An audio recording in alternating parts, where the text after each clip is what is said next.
L'état des lieux des experts du groupe intergouvernemental d'experts sur l'évolution du climat est très inquiétant pour la planète. Après 6 ans d'attente, c'est une alerte rouge qui est lancée par 230 scientifiques. Les conclusions de ce 7e rapport du GIEC sont sans appel. 8 points permettent de résumer le rapport. Les changements climatiques sont sans précédent depuis des milliers d'années. Les émissions de gaz à effet de serre d'origine humaine n'ont toujours pas baissé et l'objectif de maintenir la surface de la Terre à 1,5 degré Celsius de réchauffement d'ici la fin du siècle est hors de portée sans réaction rapide. C'est l'homme le responsable, sans équivoque. Les augmentations observées des concentrations de gaz à effet de serre depuis environ 1750 proviennent sans équivoque des activités humaines, indique le rapport, dès la première ligne du résumé aux décideurs. Il y a toujours plus de gaz à effet de serre rejetés dans l'atmosphère. Les concentrations de gaz à effet de serre ont encore augmenté dans l'atmosphère depuis la dernière évaluation du GIEC, malgré les engagements des États pris après l'accord de Paris pour le climat en 2015.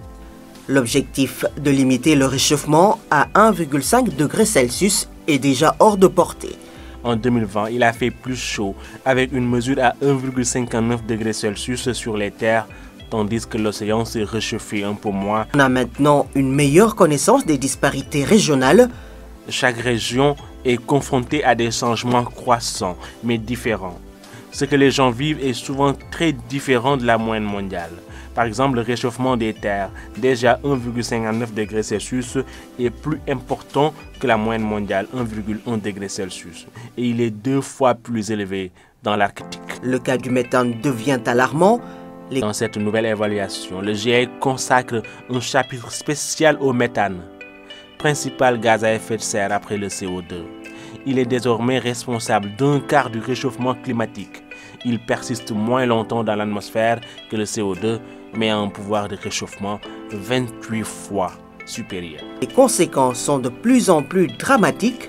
Une phrase de cette évaluation résume clairement l'enjeu de la lutte contre un emballement climatique.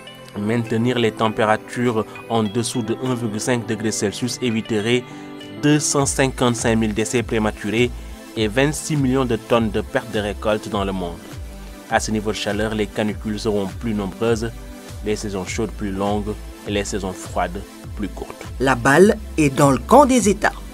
C'est le hasard d'un calendrier bousculé par la pandémie de Covid-19.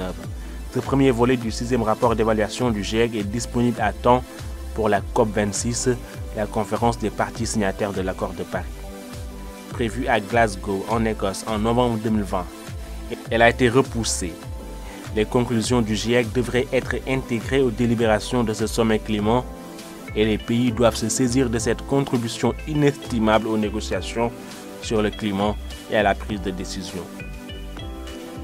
Ce rapport a donné une image beaucoup plus claire du climat, passé, présent et futur, ce qui est essentiel pour comprendre où nous allons, ce qui peut être fait et comment nous préparer pour léguer à nos enfants une planète plus sûre et moins polluée.